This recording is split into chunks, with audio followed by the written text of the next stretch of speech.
कहानी छाया का रहस्य, एक थ्रिलर कहानी, कहानीकार की जुबानी। कहते हैं हर इंसान के अंदर एक हिस्सा होता है जो हमेशा अंधेरे में छुपा रहता है, और कभी कभी वो हिस्सा बाहर आ जाए तो सिर्फ डर नहीं फैलता, तबाही आती है। ये कहानी है आरव की, एक युवा पत्रकार जिसे सनसनीखेज खबरें ढूंढने का जुनून था। एक रात उसे एक अजीब फोन कॉल आया, अनजान नंबर से। फोन की दूसरी तरफ से एक धीमी मगर ठंडी आवाज आई, अगर सच्चाई जानना चाहता है तो आज रात वृंदावन हवेली जा, वहां तुझे वो मिलेगा जो तुझे खुद से मिलवा देगा। आरव मुस्कुराया। डर मुझे नहीं लगता, उसने कहा, और कैमरा लेकर निकल पड़ा उस हवेली की तरफ जो सालों से वीरान थी। कहते थे वहां कुछ है, कुछ ऐसा जो दिखाई नहीं देता लेकिन महसूस जरूर होता है। हवेली के दरवाजे पुराने थे, जंग लगे। जब वो अंदर घुसा तो एक अजीब सी ठंडक उसकी हड्डियों तक उतर गई। दीवारों पर जाले थे और एक कमरे में अकेली मोमबत्ती जल रही थी, जैसे किसी ने उसका इंतजार किया हो। जैसे ही वो आगे बढ़ा, दरवाजा अपने आप बंद हो गया। पीछे पलटकर देखा, कोई नहीं। उसे एक पुरानी डायरी मिली। उसने पढ़ा, अगर ये पढ़ रहे हो तो बहुत देर हो चुकी है, छाया जाग चुकी है। उसका दिल एक पल के लिए रुक गया।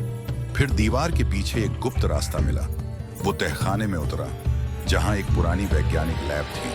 वहां एक रिकॉर्डिंग थी, किसी की टूटी सी आवाज, मैं रघुवीर सिंह अपनी परछाई को अमर बनाना चाहता था, लेकिन मैंने एक राक्षस पैदा किया। वो अब मेरी नहीं रही और मेरा बेटा, उसे छुपा दिया गया है। अगर वो वापस आया सब दोहराया जाएगा।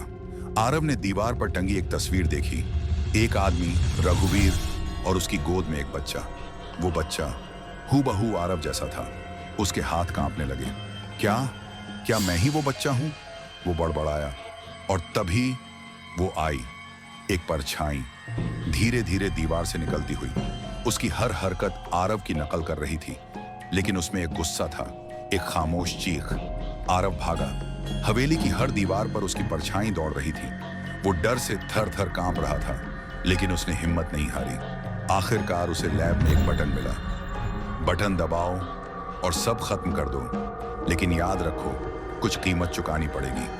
आरव सोच में पड़ गया, क्या मैं इसे खत्म कर सकता हूं या मैं भी इसी के साथ बंद हो जाऊंगा?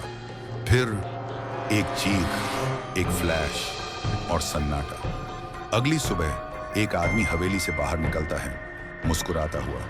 वो आरव है, सब ठीक लग रहा है, लेकिन जब नजर हवेली की खिड़की पर जाती है तो वहां खड़ा है दूसरा आरव। उसकी आंखें काली हैं, चेहरे पर कोई भाव नहीं। वो जा रहे आरव को घूर रहा है, और फिर एक आवाज गूंजती है, छाया कभी जाती नहीं, वो बस इंतजार करती है अगली वापसी का। तो याद रखना, अगर कभी अपनी ही परछाई अजीब बर्ताव करने लगे तो पीछे मुड़कर देखना मत, क्योंकि वो अब सिर्फ तुम्हारी नहीं रही।